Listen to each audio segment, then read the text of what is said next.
जय जगन्नाथ। आज बुझाई आलोचना करवा राम तारक मंत्र।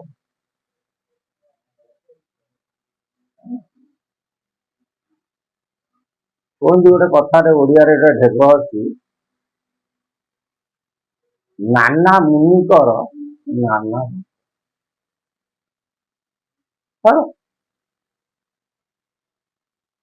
अनेक प्रकार गुरुकुल पाठ पढ़ा किए भी कहते रामानंद रामतारक मंत्र 32 अक्षर, किए कहला 64 अक्षर, किए कहला 108 अक्षर, जहा मन को जहा आसला तार कहला कहते नाना मुनिकर नाना। ये जो राम तारका मंत्र थी ये तार ये मंत्र थी त्रेतया युग मत्स्य मंडल परिप्रकाश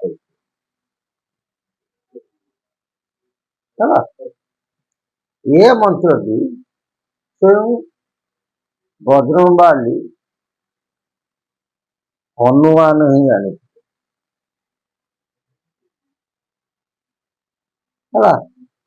त्रेतया युग राम तारक मंत्र कौन परिप्रकाश। ये मंत्र कालक्रम लिखाईला जिते बेले तुलसीदास आगमन घटला कौन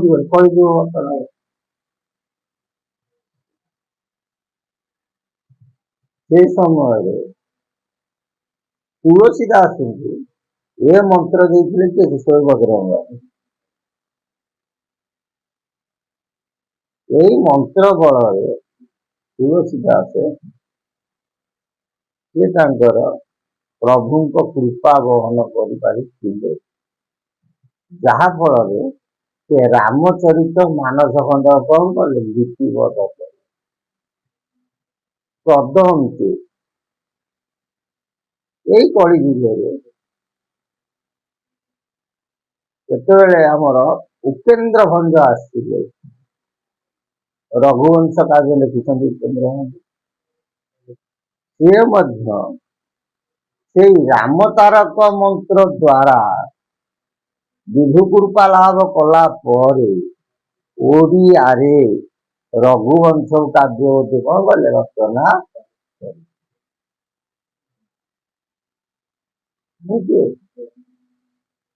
तत संगे संगे महापुरुष समाज आसिले पंच सखा आसिले से राम तारका मंत्र कौन करते अनुसरण कर वास्तव मतरे महापुरुष अच्युत भाषा राम तारका मंत्र गोटी हूँ 6 गोटी अक्षर ताकू कहते षडाक्षर है। अच्युत आम आलोचना करवा किए कहना कि 64 अक्षर, किए कहना 32 अक्षर, किए कहना 72 अक्षर, किए कहना 108 अक्षर, किए कहना 24 अक्षर। राम तारक मंत्र की वास्तव मंत्र हूँ 6 गोटी अक्षर सम्मिश्रण राम तारक मंत्र उत्पत्ति।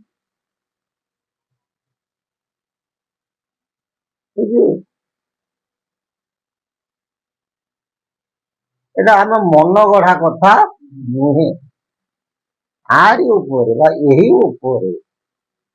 यही राम तारका मंत्र उपरे महापुरुष माने कौन मत प्रतिष्ठित करिछे आम कहीदेले हम ना। अंतरास शिशु अनंत हूँ कि स्वयं अच्युतानंद महापुरुष से राम तारका मंत्र पर कौन मत परिवेषित कर कटामराण शास्त्र ଶିଶୁ ଅନନ୍ତ ଗୋସ୍ୱାମୀ के द्वारा ରଚିତ ସେ ସେଥିରେ କଣ କହୁଛନ୍ତି? ଭାଇ ବୋଉ ଦେଢ଼ ସୁର କର ପରା ପିରତି ହୋଇବ ଜହି ଜାଣିବୁ ବାରଙ୍ଗ ଅଳ୍ପ କାଳେ କଳି ଛାଡ଼ି ଯିବ ଏହି ନଦୀ। ବାରଙ୍ଗ ଦାସକୁ ତା ସିଦ୍ଧ ବାରଙ୍ଗକୁ ଶିଶୁ ଅନନ୍ତ କହୁଛନ୍ତି। ହେ ଶିଶୁ ଅନନ୍ତ କହୁଛନ୍ତି, ହେ ବାରଙ୍ଗ ତମେ ଶୁଣ, କଳି ଯୁଗରେ ଯେତେବେଳେ ଭାଇ ବୋଉ ଦେଢ଼ଶୁରଙ୍କର ବିରତି ହବ ସେତେବେଳେ ପଡ଼ି ଛାଡ଼ିଯିବ। ତମର ମତ ସେ କଣ ଅନ୍ୟ ଯୁଗରେ ହେଇନାହିଁ କି? ହଁ ହେଇଛି, ଦ୍ୱାପର ଯୁଗରେ ହେଇନି। ହେଲେ ସେଥିରୁ ଜାତ ହେଲେ କଣ? ବର୍ଣ୍ଣ ସଂକର। ଶିଶୁ ବଂଶ କଣ ହେଲା? ମୂଳରୁ ଗଲା। ମାନେ ସେହି ମତ ଉପରେ ମହାପୁରୁଷ ଶିଶୁ ଅନନ୍ତ କହନ୍ତି, ଯେତେବେଳେ ହେ ବାରଙ୍ଗ ଏ କଥାଟା ନିର୍ଘଣ୍ଟ କରିଥା, ଯେତେବେଳେ କଳି ଯୁଗରେ ଭାଇ ବୋଉ ଦେଢ଼ଶୁରଙ୍କର ରତି ହବ ବା ପ୍ରିୟତି ହବ, ସେ ସମୟରେ କଳି ଛାଡ଼ିଯିବ ମରି। ଆଉ ତାଠୁ ବଡ଼ ସଂସାରରେ ପାପ କିଛି ନାହିଁ। ସର୍ବ ମନ୍ତ୍ର ପରେ ଅଭିଶାପ ହେବ, ମନ୍ତ୍ର ବୋଲ ନ ମାନିବ। ଯେତେ ଗୁଡ଼ିଏ ମନ୍ତ୍ର ଅଛି ସବୁ ଯାକ ଅଭିଷିକ୍ତ ହେଇଥିବ, ତମେ ଯେତେ ପଢିଲେ ସେ ମନ୍ତ୍ର କିଛି କାମ କରିବ ନାହିଁ। ଜପି ଜପି ନରେ ଥକି ଯିବେ ପରା କେବେ ସିଦ୍ଧ ନ ହୋଇବ। ଯେତେ ଜପୁଛ ଜପ, ସେ ମନ୍ତ୍ର ସିଦ୍ଧିପ୍ରାପ୍ତ ହବ। ଯେ ଦଶ ସଂସ୍କାର ମନ୍ତ୍ର ରାଜସାର ଅଷ୍ଟାଦଶ ଅକ୍ଷରେ ସ୍ଥିତି ସିଦ୍ଧି ହିଁ ରହିବ, ସେ ରାମ ତାରକା ଆଉ ନ ରହିବେ ସ୍ଥିତି। ହେ ବାରଙ୍ଗ କେବଳ ଇଏ ଯେତେ ଗୁଡ଼ିଏ ମନ୍ତ୍ର କହିଲି, ମନ୍ତ୍ର ରାଜସାର ଅଷ୍ଟାଦଶ ଅକ୍ଷରେ ସ୍ଥିତି, ଓଙ୍କାର ତତ୍ଵ ସିଏ ମଧ୍ୟ ଅଭିଷିକ୍ତ ହେଇଯିବ।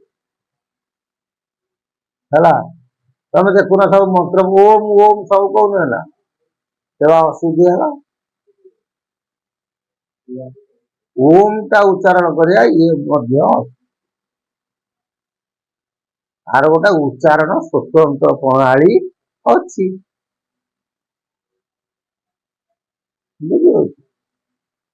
ସେ କହିଲେ ଏମିତି ଗୋଟେ ମନ୍ତ୍ର ଅଛି ତା ଦେହରେ ଓମ୍ ରହିବ ନାହିଁ। ରାମ ତାରକ ମନ୍ତ୍ର ସେଥିରେ କଣ ଓମ୍ ଅଛି? ସବୁ ମନ୍ତ୍ର ହବ ସିଦ୍ଧି, ବୁଝୁଛି, ଗୋଟିଏ ମନ୍ତ୍ର ସିଦ୍ଧି ହେଇକି ଅଛି। ଏହି ସିଦ୍ଧରାମ ତାରକା ମନ୍ତ୍ରଟି ବିଶ୍ୱରେ ଅଟଇ ଶ୍ରେଷ୍ଠ, ପଦା କାଳେ ସେଇ ଅସିଦ୍ଧ ନୁହଇ ବୋଲେ ପାମର ଅନନ୍ତ। ଅନନ୍ତ ଗୋସ୍ୱାମୀ କହୁଛନ୍ତି, ଶିଶୁ ଅନନ୍ତ କହୁଛନ୍ତି, ହେ ବାରଙ୍ଗ ଏଇ ଯୋଉ ରାମ ତାରକା ମନ୍ତ୍ର ଇଏ ପଦା କାଳେ ଅସିଦ୍ଧି ହେବ ନାହିଁ, ଇଏ ସଦା ସର୍ବଦା ସିଦ୍ଧ ଅଟେ। ସତ୍ୟ ତ୍ରେତୟା ଦ୍ୱାପର କଳି ଯେତେ କଳି ଘଟିତ ହେଲେ ମଧ୍ୟ ରାମ ତାରକା ମନ୍ତ୍ରଟି ହଉଛି ସାର। ତେଣୁ ଏ ରାମ ତାରକା ମନ୍ତ୍ରଟି କେତେ ଗୋଟି ଅକ୍ଷରରେ ଗଲା। ସେ ରାମ ତାରକ ମନ୍ତ୍ର ଷଡ଼ାକ୍ଷର ପଛକୁ ହୋଇବ ସଖା, ଅଚ୍ୟୁତ ତାଙ୍କର 13 ଜନ୍ମ ଶରଣରେ କରିବେ। କହିଲେ ସେ ରାମ ତାରକ ମନ୍ତ୍ର ଷଡ଼ାକ୍ଷର କେତେ ଅକ୍ଷର କହିଲେ? 6 ଅକ୍ଷର। ପଛକୁ ହୋଇବ ସଖା ମାନେ ପଛକୁ ଯେ ସାଏ, ଆଉ ଯେତେ ସଖା ତୁଚ୍ଛାରେ ହୋଇବ, ଆଉ ଯେତେ ଗୁଡ଼ିଏ ମନ୍ତ୍ର ଏସବୁ ତୁଚ୍ଛା ହେଇଯିବ। କେହି ତ ନଦେବେ ଦେଖା, କେହି ରକ୍ଷା କରିପାରିବେ, କେବଳ ରଖିବ କିଏ? ସେ ରାମ ତାରକା ମନ୍ତ୍ର।